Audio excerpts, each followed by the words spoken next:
espera para que se conectaran los chiquillos, podemos comenzar.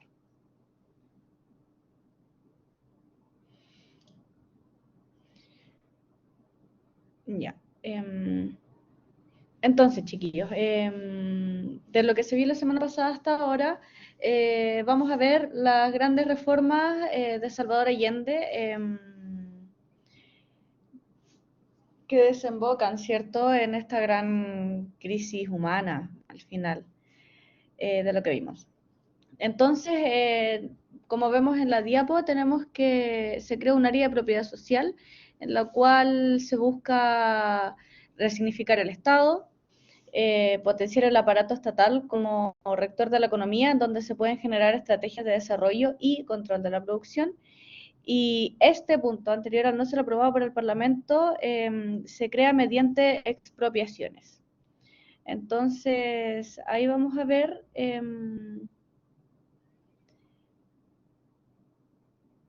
me escucho, sale que tengo mala señal. Se escucha correctamente. Ah, ya, súper. Me sale que tengo la barra en rojo.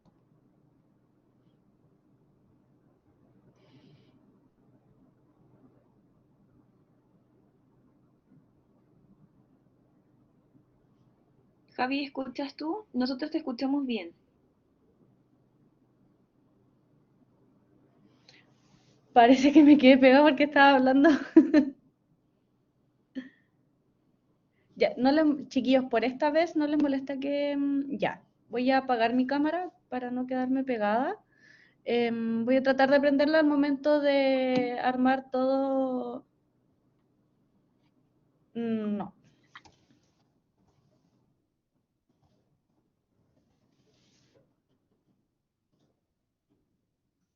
Es que no estábamos hablando, ahora estamos hablando. ¿Me escuchas? Sí, ahí sí te escucho. Pero se te escuchaba perfecto. Nada de cortado ni de Ah, ya. fondo. Disculpen el inconveniente, chiquillos, que en esta plataforma, cuando prendo la cámara, tiende a bajar el internet.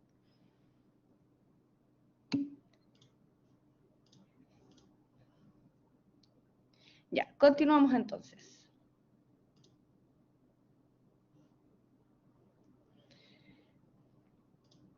Tenemos además de las reformas que se arman, en segundo lugar, las reformas de tipo alimentarios, en donde tenemos que se implementan programas para dar respuesta a la desnutrición infantil. Como sabemos, hubo un desabasto alimenticio en aquella época. Una de las medidas implementadas se llamó el medio litro de leche diario, que consistía en entrega de suplementos para niñas y niños.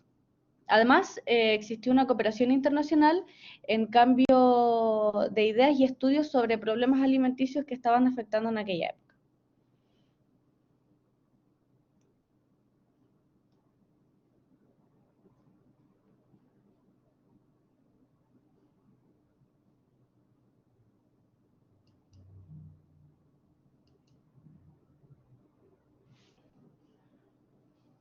Ya.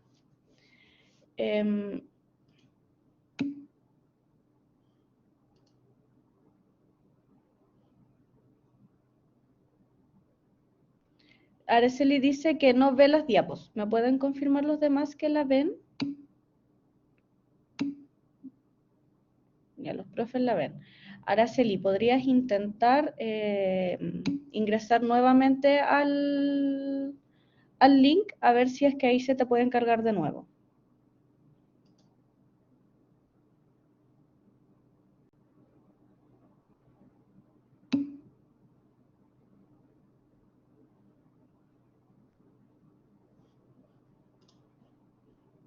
Ya, ahí entonces Araceli va a volver a entrar.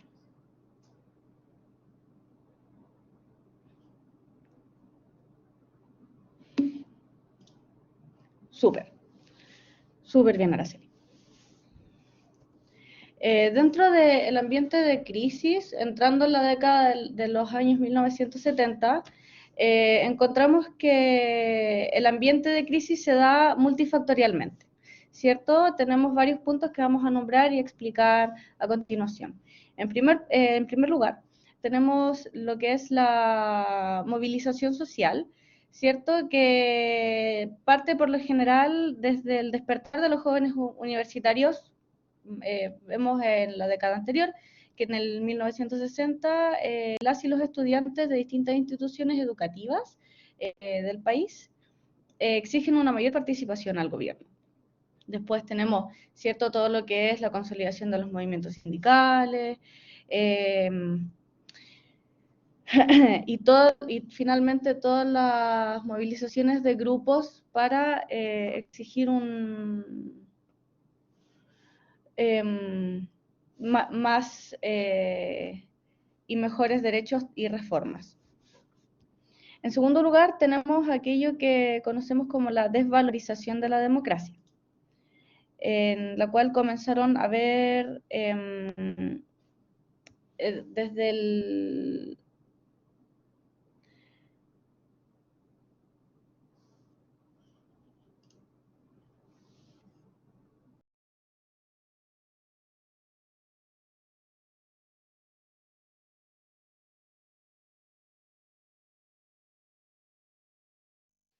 Ya chicos, creo que la profe Javi se cayó, así que voy a continuar yo, ¿ya? Bueno, para ir contextualizando en primer lugar, todo lo que fueron el ambiente de crisis que se estaban al inicio de la década de 1970 fue principalmente porque existía un clima de especulación y polarización. Esto se venía viendo ya que, como pudimos ver la clase anterior, salió electo Salvador Allende, que fue el primer presidente socialista elegido democráticamente a nivel global, ¿ya? Y hay que recordar que como vamos a ver más a profundidad en las siguientes clases, el mundo entero, todo lo que existía a nivel global, se encontraba en un periodo de Guerra Fría, que era la Guerra Fría, donde existían dos superpotencias que tenían ideologías totalmente distintas. Una principalmente era ideología económica por parte de Estados Unidos, y otra era una ideología mucho más, con un ideal mucho más comunista y con fines de ayuda social, y se enfocaba principalmente en todo lo que se existía en la lucha de clases. Y esto principalmente venía proveniente de la URSS, ¿sí? Eso lo vamos a ver más adelante, no se preocupen, pero para ir contextualizando, este hecho generó una división política. Entonces hay que entender que esta división política no solamente afectó a Chile, sino que a distintas partes del mundo, en donde se empezaron a generar bandos ideológicos, ¿ya? Por un lado estaba Estados Unidos, que tenía una máxima potencia económica, y que ahí vamos a ver cómo es que esto también influye en la percepción de los otros países, debido a que él buscaba aliados y resguardar la economía que tenía, ¿sí? Por otro lado, se encontraba todo lo que era la URSS, ¿verdad? Y aquí podemos ver cómo ellos principalmente buscaban la Unión Soviética, para quienes no saben lo que significa la URSS, y esto principalmente tenían una ideología en la que buscaba implementar principalmente un modelo económico completamente distinto en el que se mejoraran las condiciones sociales de la población, ¿ya? En el que no existiera quizás lo que justamente. No se preocupe, profe Javi, yo termino esta diapo y puede continuar. Todo lo que era el tema de una reestructuración económica, pero con un enfoque de la lucha de clases, ¿sí? Es decir, teniendo en cuenta las necesidades sociales. Y esto genera que principalmente en Chile, al salir un presidente con ideología socialista, ¿verdad?, que no es lo mismo que comunistas, pero que tienen hacia una misma tendencia política de izquierda. Esto podemos ver que se veía como una amenaza principalmente para la máxima potencia, que era Estados Unidos, y esto genera también una división y una polarización en nuestro país, por todo el contexto mundial que se estaba viviendo, ¿ya? Entonces, sí, también en todos estos aires y esta efervescencia, mire, principalmente es que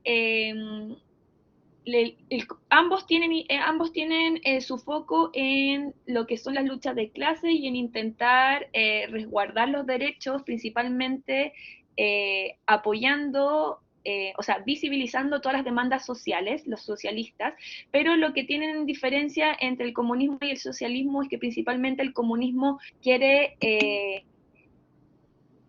sí, es mucho más radical ya que quiere erradicar todas las clases sociales, ¿sí?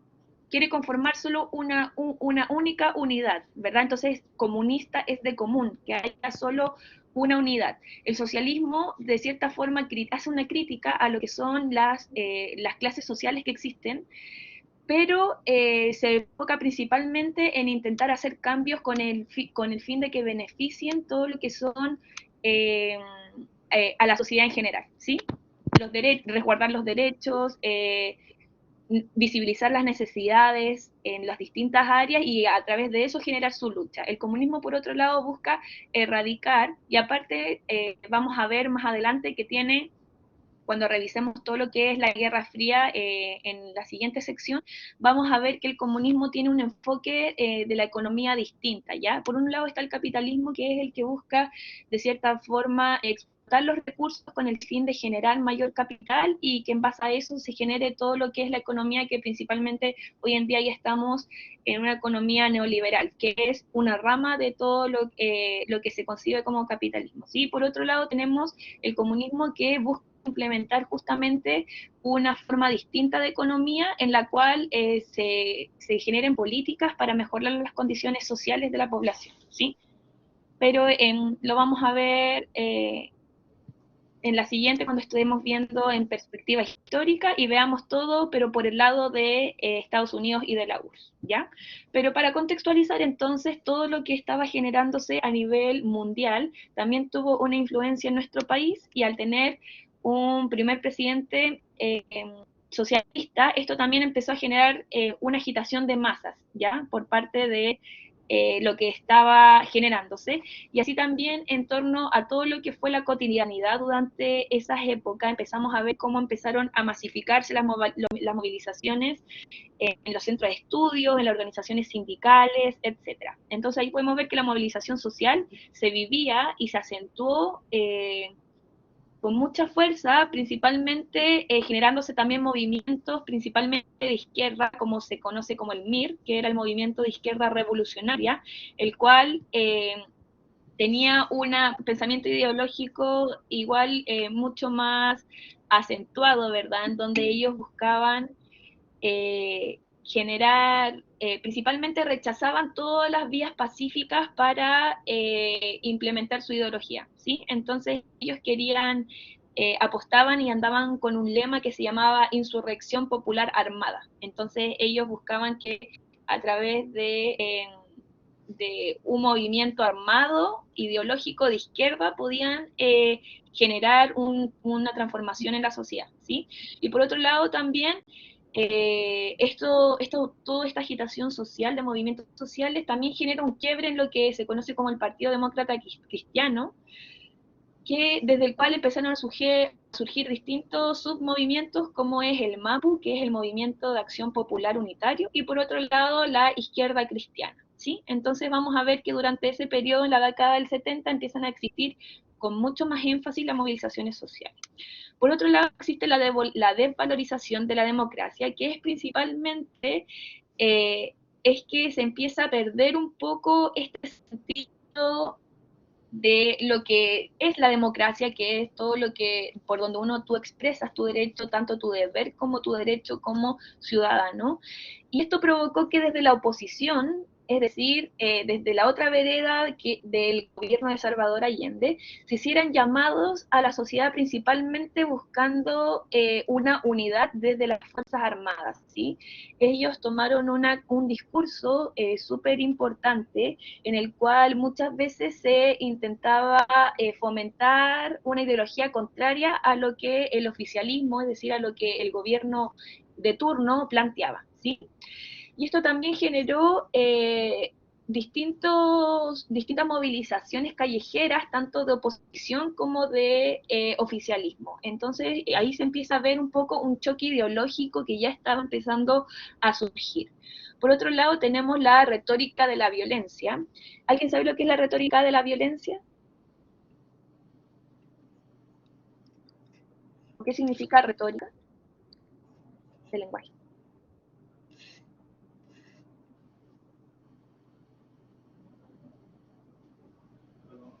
Profe, Cuénteme, ¿qué me habla? Araceli. sí, yo tengo una duda. Pucha, si estaban fomentando como la dictadura, por así decirlo, eh, ¿no se supone que el gobierno puede hacer algo en contra de eso? Porque igual estarían yendo como en contra del gobierno.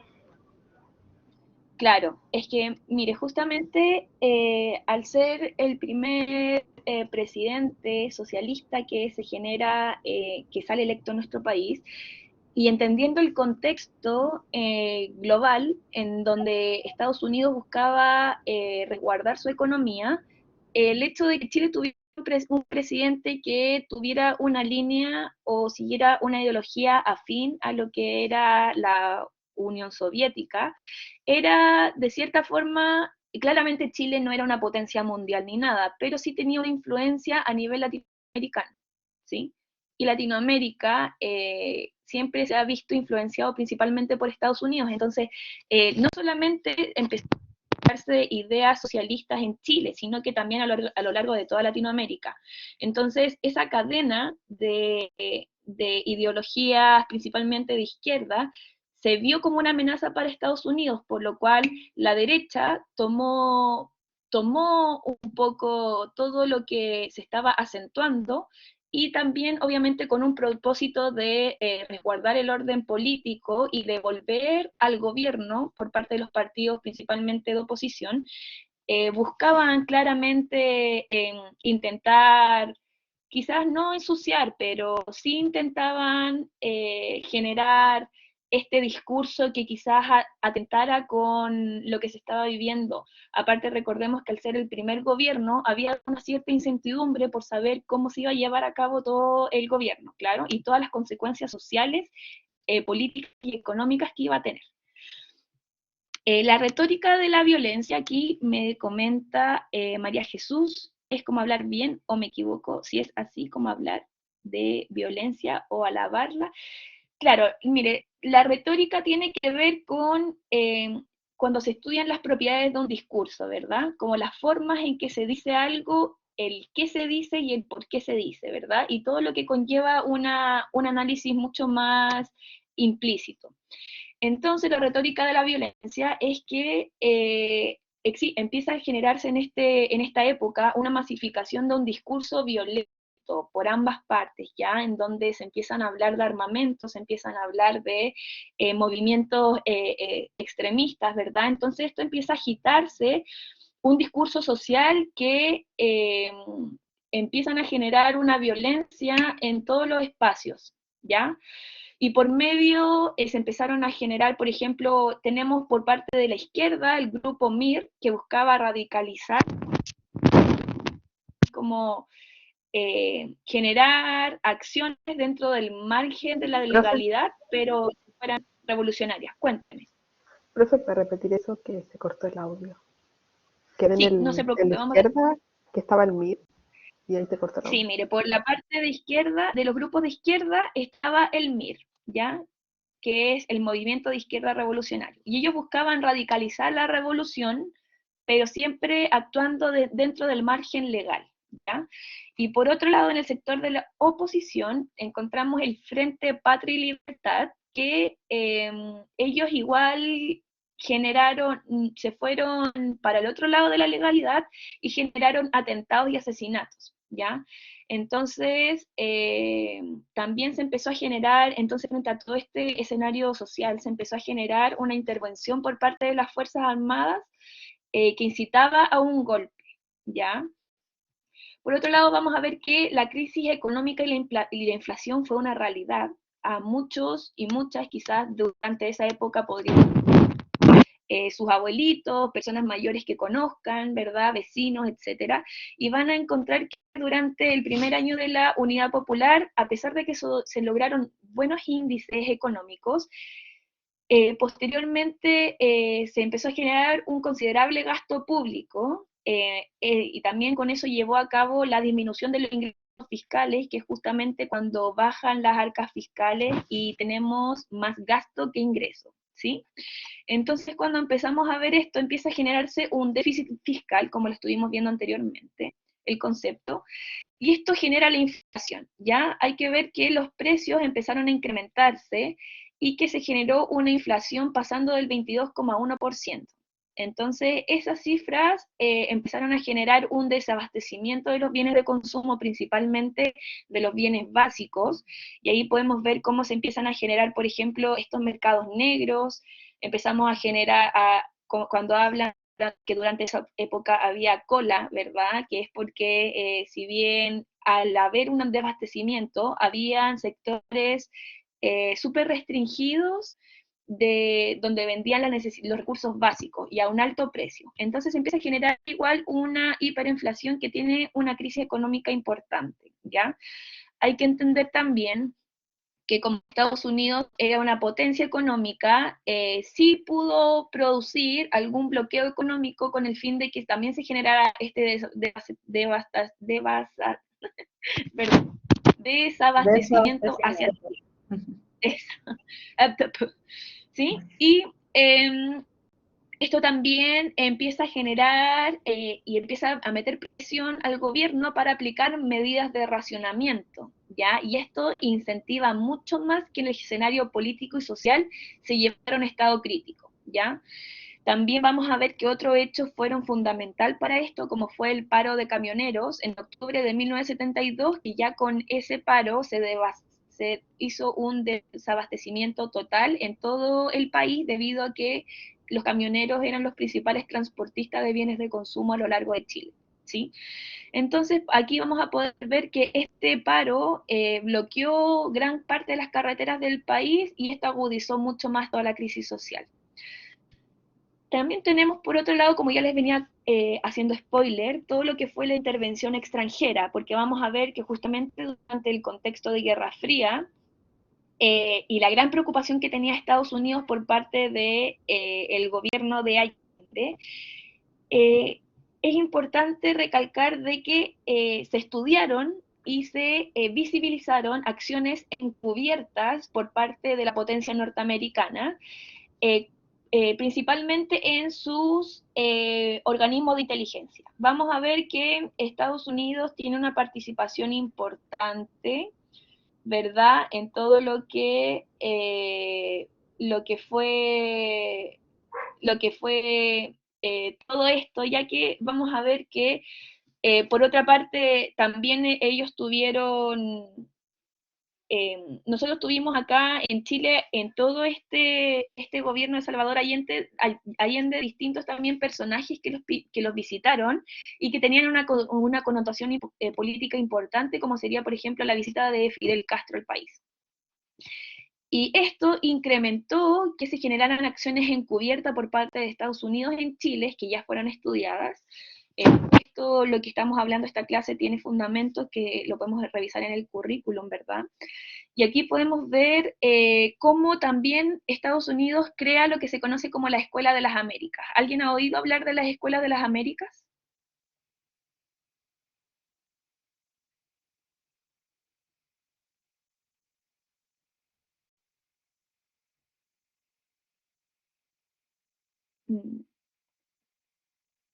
Chiques, chicas, chicos, ¿alguien? Bueno, la Escuela de las Américas la vamos a estudiar en esta clase también, y vamos a ver que fue una escuela financiada por Estados Unidos, en donde era principalmente una escuela para las distintas fuerzas armadas de los países latinoamericanos, y ahí empezaron a enseñar distintas estrategias, por ejemplo, de desaparición, de tortura y de distintas acciones encubiertas que podían comenzar a implementar con el fin de erradicar los gobiernos de izquierda que se estaban fomentando, ¿ya? Y por este lado también el rol, como dice acá el PPT, el rol de las Fuerzas Armadas empieza a con el fin y la idea fija de mantener un orden social, ¿verdad? Y de frenar toda esta estratégica como golpista que se estaban intentando acelerar, lo que hizo el gobierno de Allende fue que incorporó algunos militares a las juntas de los gabinetes. Entonces, ¿qué intentaba hacer eso? Intentaba incluir a los grupos más agitados con el fin de bajar un poco, como decir, o disminuir como toda esta efervescencia social que se estaba generando y así empezar a generar un clima mucho más de control, ¿verdad? Aquí vamos a ver como general, por ejemplo, Carlos Prat, que fue designado como ministro del Interior. También tenemos al general Alberto Bachelet, quien tuvo un cargo en la Secretaría Nacional de Distribución. Y a pesar de que esta estrategia pudo generar una estabilización momentánea, la crisis se agudizó posteriormente por los opositores, ¿verdad? Por la oposición del oficialismo, y ahí vamos a ver que se empieza a generar ya una idea mucho más concreta de lo que era un golpe de Estado, ¿ya? También es importante entender que claramente, como en todos lugares, también existe una polarización política dentro de las Fuerzas Armadas, porque esto no solamente afectaba a nivel país en cuanto a lo político, sino que también tenía una connotación importante en todo lo que era la sociedad chilena, ¿verdad? Y por un lado teníamos un grupo de militares que apoyaban el rol protagónico del ejército, y por otro lado habían quienes preferían quedarse al margen, ¿verdad? Eso. Entonces, profe Javi, aquí vamos a poder ver cómo empieza, hay algunas noticias de ya cuando Chile comienza a ser paralizado totalmente, ¿verdad? Aquí hay algunos, por ejemplo, desesperación provoca incidentes en las colas, yo creo, paro de camioneros, que este fue el que yo les comenté, que yo creo que el paro de camioneros y todo lo que fue el desabastecimiento agitó mucho más todo lo que estaba ocurriendo en el periodo. Tal como decía la profe en la diapositiva anterior, ahí se ven algunos títulos relevantes para aquella fecha. Bueno, ahora nos vamos al punto 5 que habla del golpe de Estado de 1973 y el quiebre de la democracia en Chile. Tenemos en primer lugar el quiebre de la democracia, ¿ya? Esto, la fecha clave que nosotros tenemos que tener en consideración es el 11 de septiembre de 1973, en donde se produce oficialmente este golpe de Estado que irrumpe con el gobierno hasta ese momento del presidente socialista Salvador Allende. Este es un símbolo de quiebra de la democracia en el cual el poder es tomado por las Fuerzas Armadas, ¿ya? Sabemos desde antes, que ya estaba tenso el ambiente, lo revisamos en la diapositiva anterior. Y tenemos que hasta antes de esto habían habido distintos intentos golpistas, ¿ok? Entonces, lo que es 1973 es como el intento cúlmine, ¿cierto? El que lamentablemente se logra llevar a cabo. Dentro de los intentos golpistas anteriores tenemos que en el 1970 René Schneider, que es un general del ejército, y en junio del 1973 también se intenta hacer este golpe de Estado por parte del ejército y del Frente Nacional Patria y Libertad.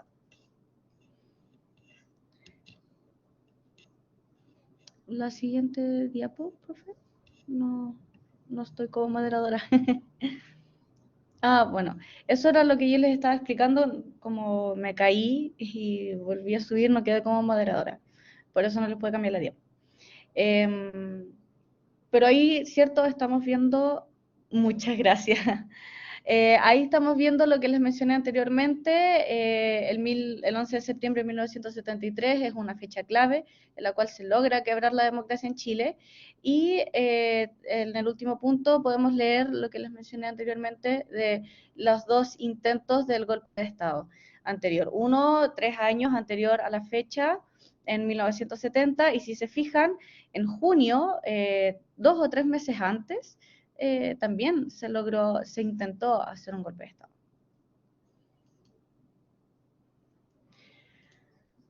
Ahora, esto nos lleva a la pregunta, ¿cómo se llevó a cabo el golpe de Estado? ¿Cierto? Nosotros aquí en la diapo estamos viendo una tabla que nos muestra una cronología del aquel día fatídico, ¿cierto? El 11 de septiembre. Tenemos que, en primer lugar, y muy temprano, a las 4:30 de la mañana, comienza la que se conoce como la Operación Silencio, en donde acallan a los medios de comunicación afines del gobierno en Valparaíso. Eso es en primer lugar. Luego, a las 6:30 am, comienzan todas las movilizaciones de las Fuerzas Armadas en distintos sectores de Chile. Ya recordemos que las Fuerzas Armadas incluyen tanto a marinos como militares, como las Fuerzas Aéreas, ¿cierto? Es el conjunto, finalmente, de las Fuerzas Armadas que tenemos nosotros. Posteriormente, a las 7:20 de la mañana, el presidente Allende, al tanto de los movimientos de las Fuerzas Armadas, se dirige a La Moneda. Para que a las 8:40 am se proclama por primera vez el golpe a mano de tenientes de las Fuerzas Armadas. Aquí tenemos que el Cuerpo de Ejército y Carabineros hace un llamado al presidente de la República hasta ese momento, Salvador Allende, para que entregue su cargo. Y este se niega rotundamente. Y aquí cito: hago presente mi decisión irrevocable de seguir defendiendo a Chile en su prestigio, en su tradición, en su norma jurídica y en su constitución.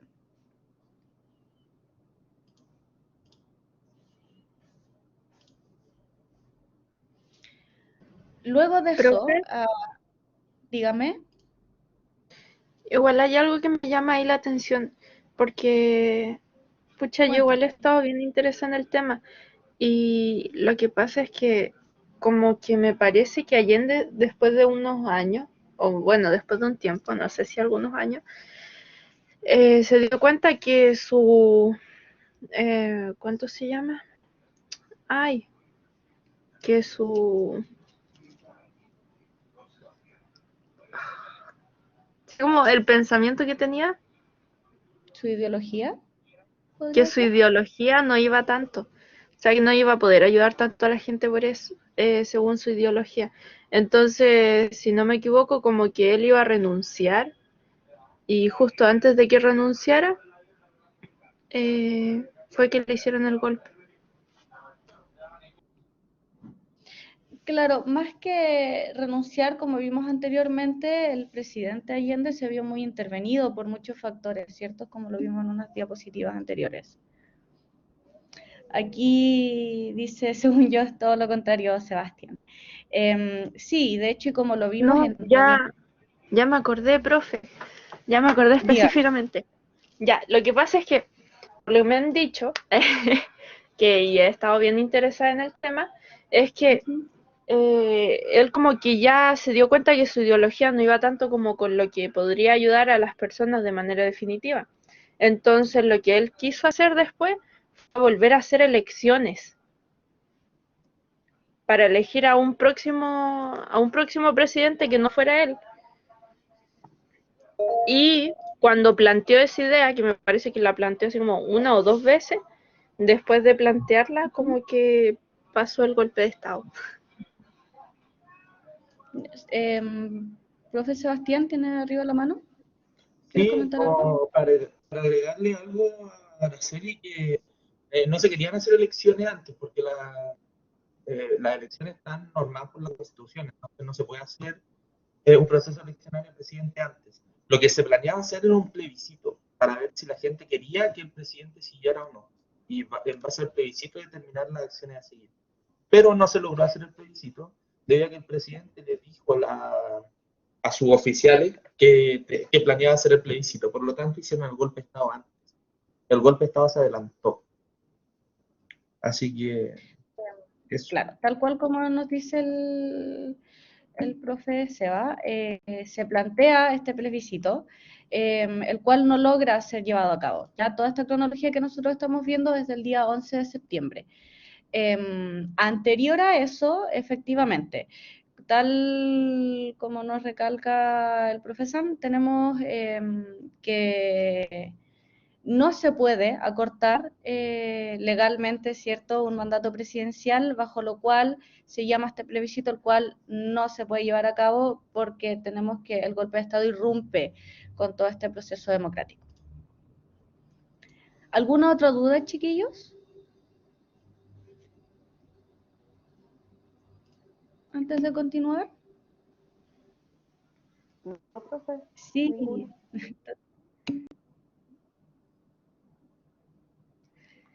Claro. Tal como, si me devuelvo, sí. Todas las preguntas, opiniones y reflexiones, por favor, recuerden siempre conversarnos. Es importante que construyamos el conocimiento y el aprendizaje en este espacio, que aparte es muy lindo. Así que muchas gracias. Volviendo a la cronología, en el tercer cuadro de las 8:40 am, si se fijan, en las últimas líneas tenemos una cita textual de Salvador Allende en el cual dice: hago presente mi decisión irrevocable de seguir defendiendo Chile en su prestigio, en su tradición, en su norma jurídica y en su constitución. ¿Ya? Eso quiere decir que él hasta el último momento estuvo con las botas puestas, como se dice en una jerga más común, ¿cierto? Pero bueno, para continuar con este cronograma del que les estoy contando, tenemos que a las 11 de la mañana se proclama el último mensaje del presidente Salvador Allende a través de la radio Magallanes. Ya acá vamos a volver a citar una de las últimas palabras que dijo, que mucho más temprano que tarde se abrirán las grandes alamedas por donde pase el hombre libre para construir una sociedad mejor. Viva Chile, viva el pueblo, vivan los trabajadores. Y es justo después de este discurso, a las 11:52 de la mañana, que los bombarderos de las Fuerzas Armadas de Chile inician el ataque contra el Palacio Presidencial La Moneda. Ya recordemos que la toma del poder fue un hecho bastante violento, en el cual hubo fuego abierto hacia el Palacio de Gobierno. Tenemos que a las 1 de la tarde, alrededor de una hora después de eso, La Moneda ya estaba en llamas y los 3 hombres cercanos al presidente Allende desalojan La Moneda para establecer un diálogo. Y 40 minutos después, alrededor de las 1:40 p.m., aseguran la muerte del presidente Salvador Allende. Hay fuentes que dicen que se disparó con un fusil AK-47, el cual fue un regalo de Fidel Castro. Ya, de ahí tenemos un salto horario que va desde las 13:40 p.m. hasta las 19 horas, las 7 de la tarde, en el cual se realiza la primera reunión con quienes se autoproclaman jefes de la Junta Militar. ¿Ya? Para que a las 10:30 de la noche, con un alto despliegue en las distintas tropas del país, se habilita el Estadio Chile, y hoy bien conocido como el Estadio Víctor Jara, y el Estadio Nacional como centros de detención. Y ese mismo día se detuvieron a 5.600 personas, de las cuales 600 eran estudiantes. Recordemos que cuando se habilitan los primeros centros de detención, las personas que son detenidas no son ciudadanos al azar, ¿cierto? Y aquí podemos empezar a ver que desde el primer día se empiezan a demarcar las atrocidades cometidas y las vulneraciones a los derechos humanos por parte de las Fuerzas Armadas hacia el pueblo chileno. Tenemos que, una vez concretado el golpe militar en el poder, se impone una dictadura a cargo de una junta militar compuesta en primer lugar por Augusto Pinochet, comandante del ejército en ese tiempo, José Toribio, que era el jefe de la Armada, Gustavo Leit, el jefe de la Fuerza Aérea, y César Mendoza, quien era un carabinero.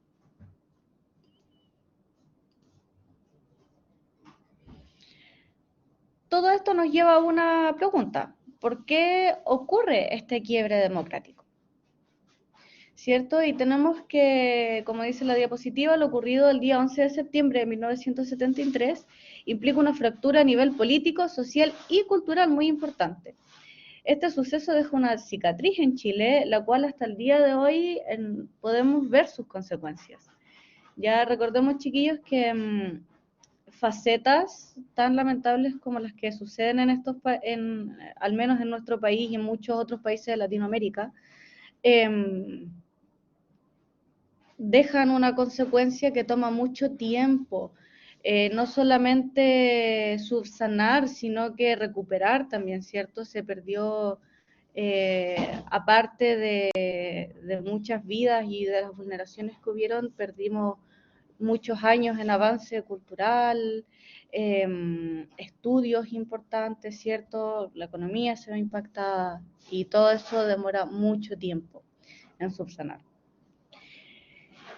Y tenemos también que, a pesar de que existen diversas perspectivas de este periodo y diversos historiadores, cientistas políticos, sociólogos y entre otros seres nacionales como extranjeros que buscan comprender este fenómeno social, tenemos que la dictadura militar en Chile se caracteriza por ser una muy dura, cruel y larga en la historia de Chile, lo que además genera una polarización social súper grande entre la izquierda y la derecha política.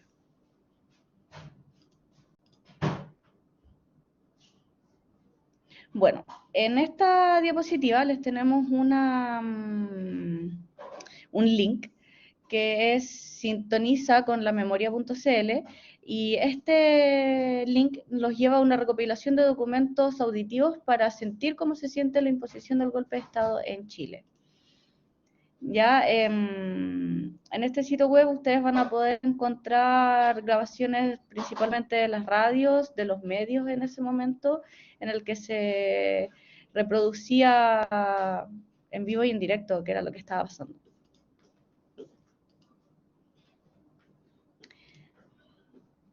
Y eso, con el PPT de ahora. A continuación les tenemos otro. Pero me gustaría saber, chiquillos, hasta el momento qué piensan, si tienen alguna duda, consulta, algún comentario, alguna palabra clave que no les haya quedado clara.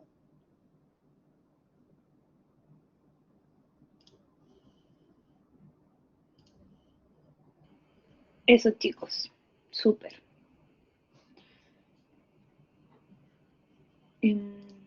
Comenzamos entonces, ahora ya como estuvimos viendo en primero Chile en contexto de Guerra Fría y nos estuvimos situando a nivel global, ahora vamos a ver principalmente la clase 9 que habla sobre dictadura militar, transición política y consenso en torno a la democracia, ¿sí?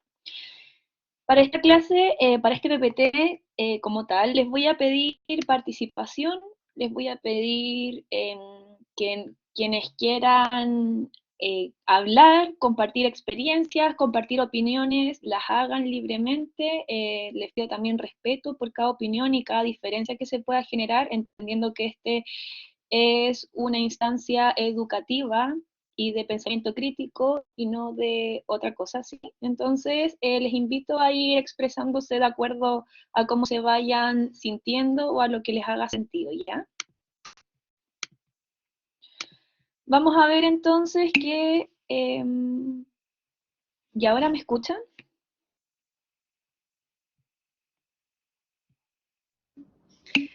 Yo por lo menos escucho bien. Súper. Ya. Entonces, como primer ítem, vamos a ver la dictadura militar, violación de los derechos humanos y la supresión del Estado de Derecho. ¿Ya? ¿Cuáles fueron las características que vamos a ver? Principalmente ya entendemos de que, por lo tanto, la dictadura, la fecha clave de la cual se conmemora es el 11 de septiembre de 1973. ¿Y cuáles fueron las principales características? Ya vamos a entender de que a partir de todo que se genera, ¿verdad?, en esta época, que toma el cargo del país, vamos a ver que según sus propios integrantes, ellos querían restaurar la chilenidad, restaurar la justicia y la institucionalidad, que según ellos había sido quebrantada durante los años anteriores y principalmente en el gobierno de Salvador Allende. ¿Ya? Vamos a ver que la misma figura de Augusto Pinochet comienza a tomar protagonismo, ya que se convirtió en la cara representativa de todo este gabinete militar, ¿verdad? Y vamos a ver de que después del golpe él tenía una ideología que hablaba principalmente con que Chile iba a volver a su tradicional sistema democrático, ¿ya? Vamos a ver que luego del establecimiento de lo que fue la dictadura, entre los años 1973 y 1989, esto implicó lo que se conoce como la supresión de Estado de Derecho, ¿ya?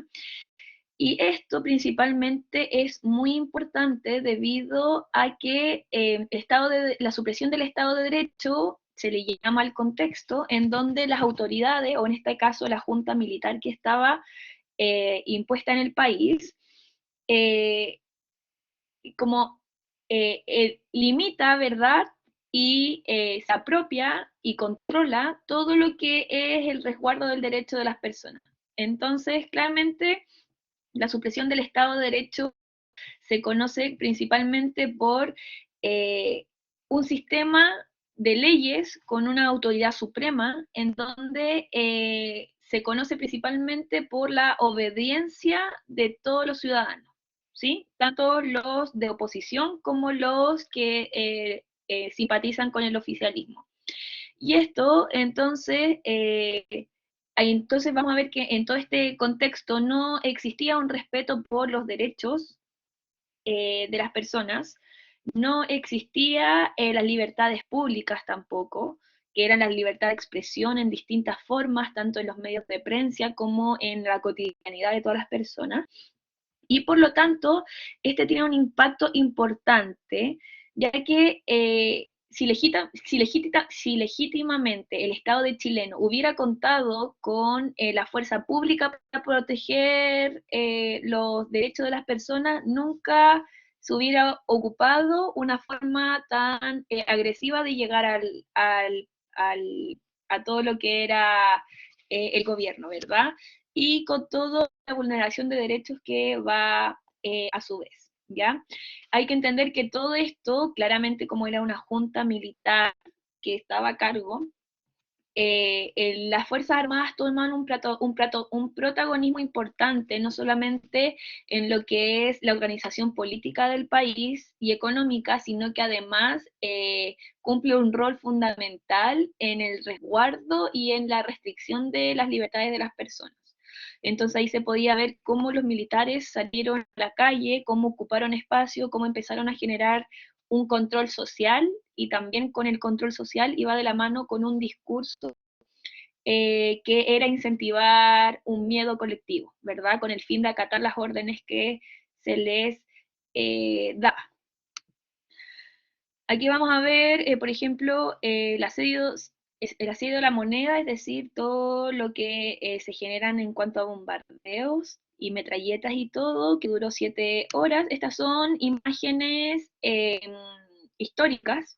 Aquí podemos ver cuando empiezan a ocupar espacio, que esto fue en contexto de gobierno. Aquí vemos los civiles detenidos, que también fueron una realidad importante. Aquí tenemos civiles reducidos.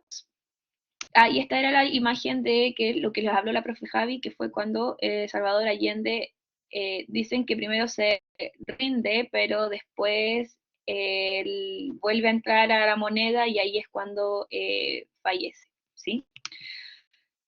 Entonces vamos a ver que con todo el tema de la supresión del Estado de Derecho, es decir, donde no existía algo que garantizara el derecho, el respeto por el derecho de las personas y las libertades públicas, vamos a ver que tenemos 4 focos importantes. En primer lugar, tenemos la concentración del poder, es decir, que en todo este nuevo régimen, en esta junta militar que se genera y en la cual involucró a todas las fuerzas armadas, se empezó a concentrar el poder principalmente en las caras más visibles de la dictadura, que en este momento sería Augusto Pinochet, ¿ya? Que él no solamente ocupó una cara representativa, sino que además tenía poderes administrativos y de gobierno, ¿sí? Por lo cual era una figura con alto poder en las distintas áreas sociales, ¿ya? Por otro lado, vamos a ver que posterior a esto, un año después del golpe, en 1974, Augusto Pinochet asume como jefe supremo de la nación y el poder judicial, ¿ya? Ojo, aquí no solamente está siendo una figura que estaría reemplazando el poder ejecutivo, sino que además asume una posición respecto a jefe también supremo del Poder Judicial. Y esto no es al azar, sino que vamos a ver que en todo este contexto de represión y de persecución social por principalmente ideologías políticas distintas, vamos a ver que el Poder Judicial tiene un rol principalmente de persecutor y de castigador frente a la oposición, ¿ya? Entonces, no es menor de que se haya incorporado el Poder Judicial a la figura de Augusto Pinochet, ya que también se produce un control y un manejo de toda la parte judicial, en donde podemos ver detenidos de todo tipo, podemos ver muchas personas que fueron a la cárcel y que fueron encerradas. Vamos a ver cómo mucha gente también tuvo que salir al exilio para primero o no ser asesinada o por otro lado no ser encarcelada. Entonces el Poder Judicial toma un papel protagónico importante. Por otro lado, se genera lo que se conoce estado de sitio. Ustedes recuerdan que tuvimos estos conceptos en pandemia, ¿verdad? Cuando tuvimos que estar todos en cuarentena, cuando habían toque de queda, ¿verdad? Cuando estuvimos viendo, quizás no tan de cerca como se vivió en esta época, pero sí tenemos la experiencia para conocer en qué consiste todo lo que es el estado de sitio, ¿verdad? Pero principalmente en esta época el estado de sitio no solamente era para un control social como con el fin de resguardarnos en temas de salubridad. Que el estado de sitio en este momento representaba un estado de guerra en el país, ¿sí? En donde las Fuerzas Armadas generan un acto de control social y en este caso también generan una represión, ¿ya? Entonces, ante el estado de sitio, principalmente, nosotros no vivimos en estado de sitio, ojo, ¿ya? Nosotros pudimos vivir una experiencia que era parte, por ejemplo, del control social, pero el estado de sitio es principalmente cuando no se suspenden las garantías constitucionales. Es decir, en la Constitución, como podemos verlo, tenemos los derechos y los deberes de los ciudadanos, es la Carta Magna en la cual vemos cómo se rige un país en las distintas áreas, en el Poder Ejecutivo, Legislativo, Judicial, en materias económicas, en materias educacionales, en materias de salud, prácticamente es nuestra carta es un resumen de todo lo que somos como país, ¿ya? Y en el estado de sitio se suspenden las garantías constitucionales, es decir, a su vez, al suspenderse las garantías constitucionales, que es todo lo que aparece en la Constitución, también se suspenden los derechos de las personas, ¿ya? Entonces, todo esto argumentaba de que el país supuestamente se encontraba en una guerra y la declaración del estado de sitio puso fin al Estado de Derecho, ¿ya? Que era el Estado de Derecho en donde la facultad, un estado de facultad en donde se podía promover los derechos y deberes de las personas, y en este caso, al generarse el Estado de sitio, se elimina y se pone fin al Estado de Derecho, y a su vez también esto elimina las instituciones propias del sistema democrático, ¿verdad? Que serían los poderes del Estado, ¿ya?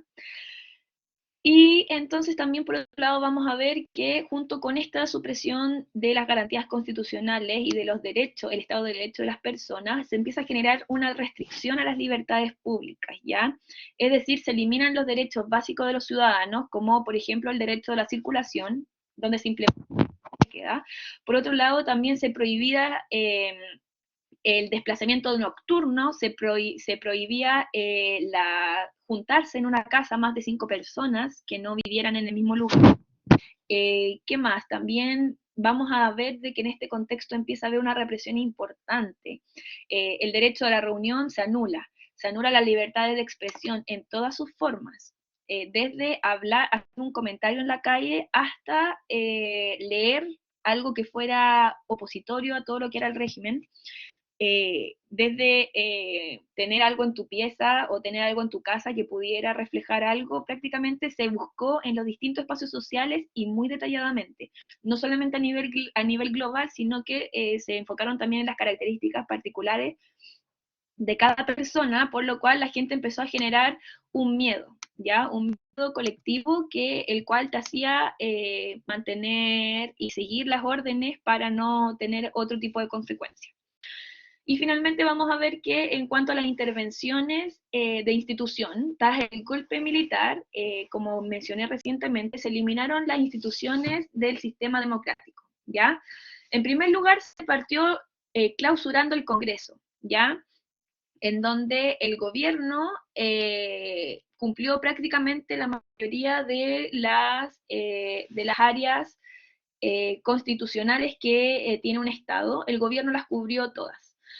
Por otro lado, suprimió la constitución que regía en ese momento, que era la de 1925, y empezó a generar una clausura de distintos espacios, tanto del espacio electoral, prohibió las elecciones, prohibió políticos de la Unidad Popular, que era el partido del presidente Salvador Allende.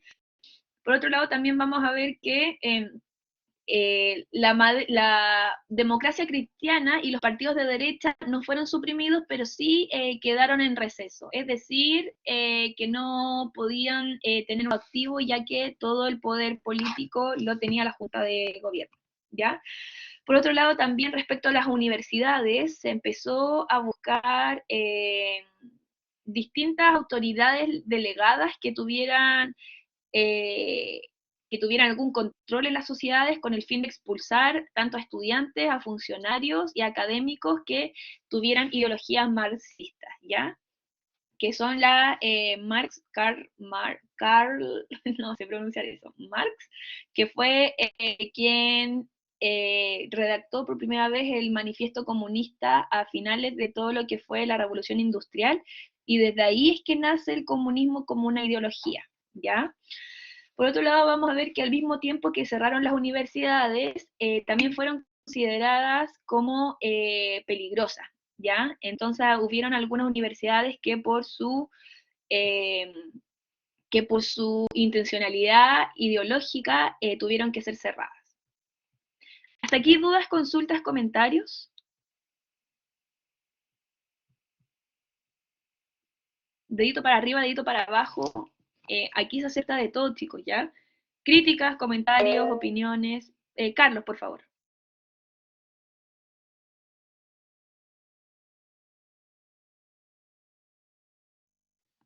No se preocupe, al menos sabemos que levantar la mano funciona.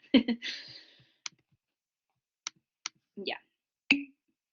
Vamos a ver entonces que aquí es como podemos empezar a ver la represión mucho más detallada. Aquí se empiezan se generó una quema de libros. No sé si alguien vio la ladrona de libros, que hablaba de la época del nazismo en Alemania, y una niña que se robaba libros para leerlos, pero ella fue adoptada por una familia alemana, entonces tenía mayor privilegio en esa época, y se quemaban los libros. Entonces, hay que entender que también durante esta época se utilizaron muchas de las prácticas de los regímenes totalitarios, ¿ya? Tanto de represión como de control social.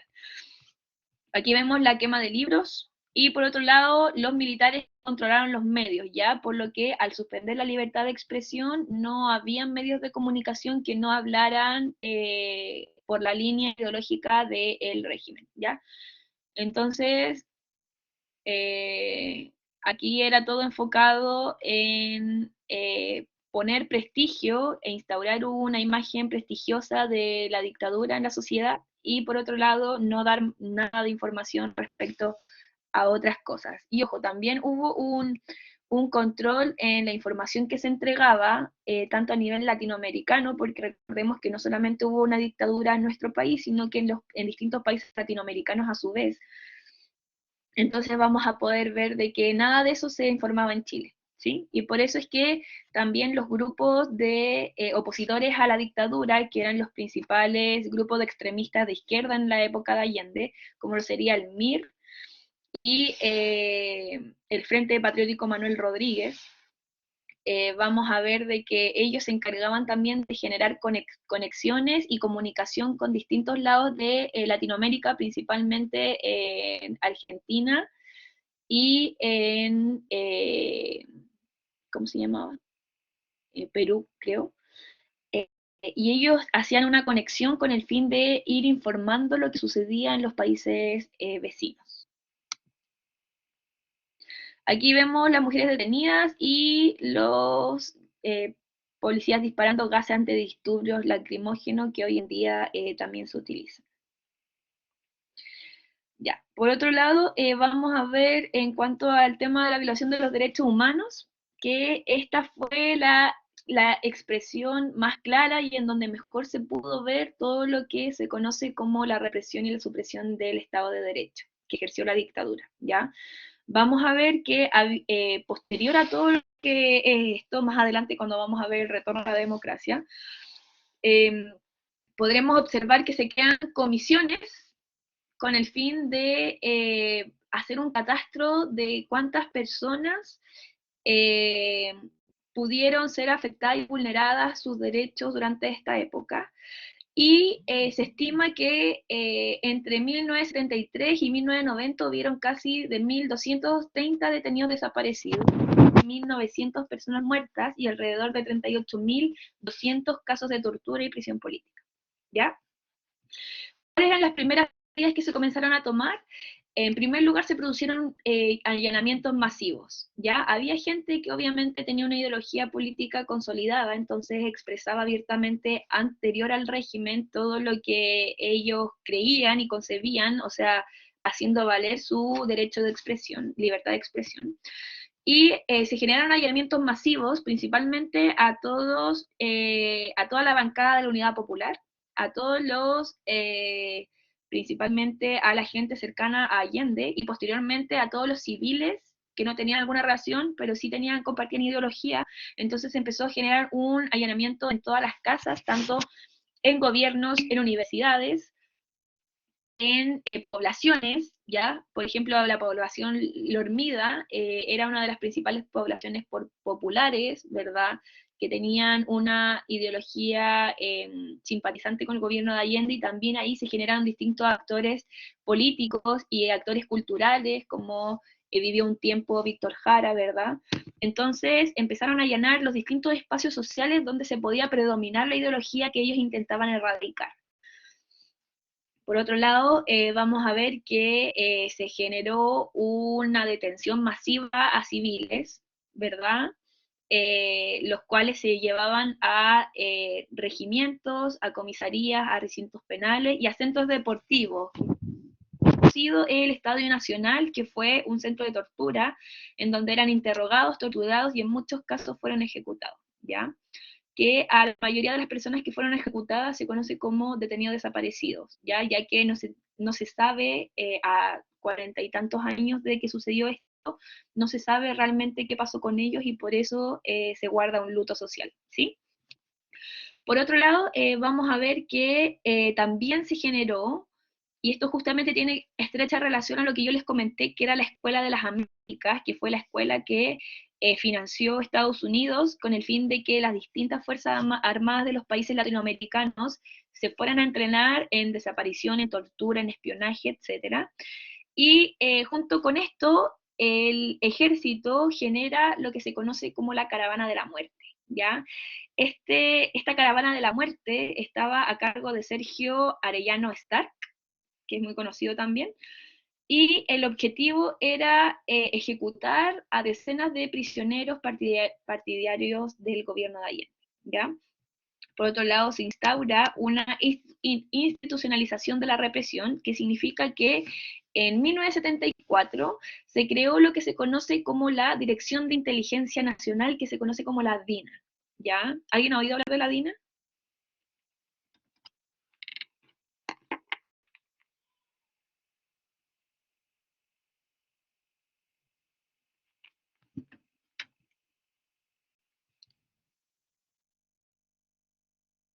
¿No? No hay problema. La DINA fue un servicio de policía secreta que estuvo a cargo de Manuel Contreras, del general Manuel Contreras, que se conoce como el Mumo, ¿ya? Hay un libro muy bueno que yo les recomiendo para quienes les interese esto, que se llama La danza de los cuervos, ¿ya? Hay hay dos tomos, pero es Javier Rebolledo quien lo escribe. La danza de los cuervos habla de un testimonio que se conoce como el Mocito, que el Mocito fue un mozo que trabajó en la casa del Mumo Contreras. Entonces, el Mocito narra por Manuel Contreras y empieza a trabajar en su casa, y él es un observador pasivo de todo lo que fue la dictadura, desde su implementación. Él después, posteriormente, trabajó en la DINA, entonces cuenta experiencias de muy de cerca, ¿ya? Él finalmente, luego de todo lo que fue la dictadura, vamos a ver de que él colabora con la Comisión Balech y con las distintas comisiones que estaban encargadas de reunir los datos con el fin de generar un catastro de cuántas personas fueron violentadas y hacer un poco de reparación social, ¿verdad? Y aquí vamos a ver de que él también entregó muchos nombres de gente que estuvo en la DINA. Entonces eso también ayudó a que se pudiera generar y hacer un poco de justicia frente a todo este contexto. Por otro lado, vamos a ver que esta es la DINA, tenía como objetivo detener, torturar, extraer información y encarcelar a personas en campos de concentración, ¿ya? Los centros de tortura se conocen, por ejemplo, como Villa Grimaldi, que se pueden hacer recorridos, Londres 38 también, en donde vamos a ver que se empieza a generar distintos mecanismos con el fin de extraer información para generar una persecución social, ¿ya? Vamos a ver que la tortura se entiende como cualquier acto que provoca dolor físico-mental. Entonces, estos fueron cometidos por distintos agentes del Estado, ¿ya? Vamos a ver que con la DINA la represión alcanzó una esfera internacional, ¿ya? Y esto se vio, por ejemplo, cuando se empezaron a ya masificar todo lo que era la propagación de toda esta violencia que se vivía a nivel país. Y, por ejemplo, vamos a ver de que posteriormente a esto, cuando se sabía que Carlos Prat, que fue uno de los primeros que estuvo a cargo de todo lo que fue la dictadura, viajó con su esposa a Buenos Aires, los asesinaron, ¿ya? Y así empezaron a generarse distintos también atentados que demuestran que el contexto nacional que se vivió en dictadura fue tan potente que llegó a otros lados del mundo, ¿ya? Y no solamente un ejemplo que se ocupa a nivel latinoamericano, sino que es un ejemplo también utilizado en Europa y en Francia y en todo, porque el nivel de violación de los derechos humanos es uno de los ejemplos que ayuda a instaurar esta creencia de que potenciar el diálogo y el respeto en los distintos espacios, tanto políticos como sociales, ayuda a que nunca más sucedan estas cosas. Ya, ahí tenemos un testimonio que después lo pueden leer porque estamos justo en el tiempo. Ah, nos quedan 3 minutos. Ya, entonces, hasta acá quiero ver si es que alguien tiene dudas, consultas, opiniones, qué les parece. Démonos los 3 minutitos que nos quedan de conversación, sí, para ir interiorizando un poco esta materia, ya que hay que entender de que hoy en día se sigue hablando porque fue un hecho muy importante, que es necesario enseñar en las escuelas con el fin de que la gente forme una mirada crítica y comprensiva, ¿ya? Invito a informarse bien, quedarse con solo una postura ideológica o algún conocimiento, sino que buscar distintas fuentes, buscar información, videos y quedarse con la opinión que más sentido le haga, ¿ya? Y Sí, siempre pues, hablarlo desde el respeto. tal cual. Tal como les decía la profe, ustedes pueden, aparte de buscar toda la información que ya la tenemos a la mano dentro de los materiales audiovisuales y las bibliotecas que podemos encontrar, pueden visitar también al Museo de la Memoria y los Derechos Humanos, en donde se encuentran evidencias y y muchos también escombros de lo que quedó de ese tiempo. Creo que es una actividad que pueden hacer, pero a la vez un aprendizaje, para que sepan que es un museo que tiene una entrada liberada con un aporte voluntario y que lo pueden visitar en horarios establecidos. Eso lo pueden buscar en las páginas en internet. Justamente. Bueno, me voy a dejar de grabar